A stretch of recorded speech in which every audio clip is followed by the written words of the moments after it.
Shalom Aleihim, saudara-saudara yang dikasihi Tuhan dimanapun saudara berada. Rumah Tuhan adalah rumah kita, menjemaatkan keluarga dan mengkeluargakan jemaat.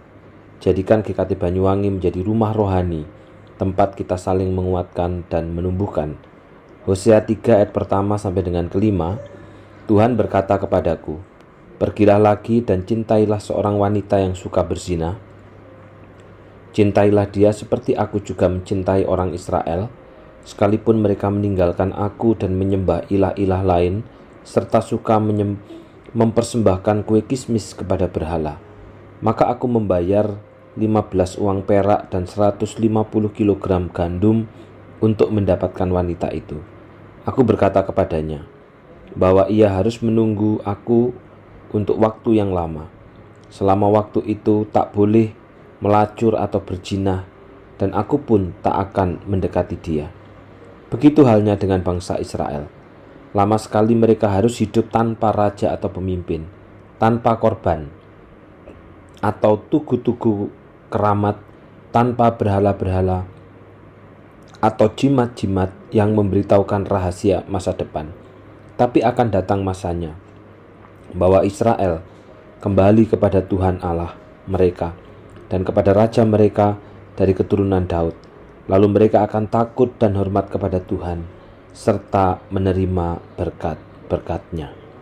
Ibarat gelas yang pecah. Saudara, mungkinkah rusaknya pernikahan karena perselingkuhan itu dapat dipulihkan kembali, dapat disatukan kembali? Tentu perlu pengorbanan kedua belah pihak. Pertanyaan yang lebih penting ialah, sanggupkah pihak korban mengampuni dan bahkan mau membayar harga untuk pasangan yang sudah berselingkuh dan meninggalkan dia? Hari ini perintah Allah agar Hosea mencintai kembali Gomer dan menebusnya supaya menjadi istrinya kembali bukanlah suatu perintah yang mudah ditaati. Hosea harus mengampuni dan melupakan semua perbuatan sundal istrinya itu. Bahkan Hosea harus membayar harga tebusan Gomer senilai harga jual seorang budak perempuan antara 10 sampai dengan 20 shikal perak. Namun saudara, karena ketaatan Hosea kepada Allah, Hosea tetap melakukannya. Dari pihak Gomer pun ada harga yang harus dibayar. Gomer harus mengalami masa penyucian dengan tidak disentuh oleh siapapun, termasuk Hosea sendiri. Masa pengasingan Gomer ini merupakan masa pembinaan kembali hubungan antara umat dengan Allah. Penyucian Gomer adalah langkah simbolis yang berarti Allah mengasingkan umatnya dari semua kekasih mereka, para ilah, yakni umat diasingkan ke negeri Asyur. Di negeri pembuangan itu, umat akan kehilangan para pemimpin selama jangka waktu tertentu. Akibatnya, umat akan mengalami perasaan hampa yang menuntun mereka untuk mencari dan berseru kepada Tuhan. Dalam ayat yang kelima dikatakan, "Tetapi akan datang masanya, bangsa Israel kembali kepada Tuhan Allah mereka dan kepada Raja mereka dari keturunan Daud. Lalu mereka akan takut dan hormat kepada Tuhan, serta menerima berkat-berkat-Nya."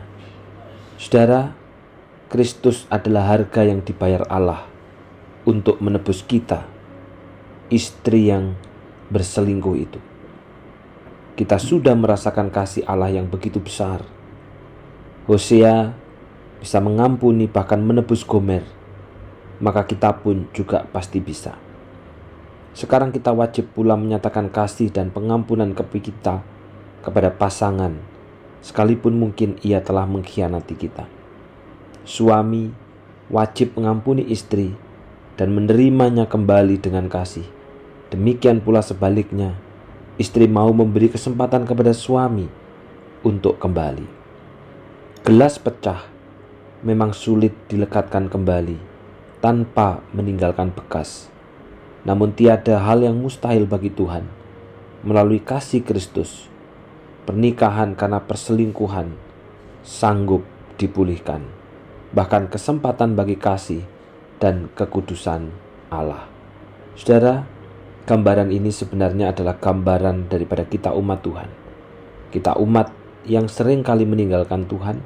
Kita umat seperti Gomer yang sering kali justru mengandalkan Allah lain. Tapi kasih Allah yang begitu besar itu tetap memanggil kita untuk kembali. Sehingga kita yang telah menerima kasih Allah itu, maka kita pun juga akan menjaga pernikahan kita di dalam kasih Allah yang besar.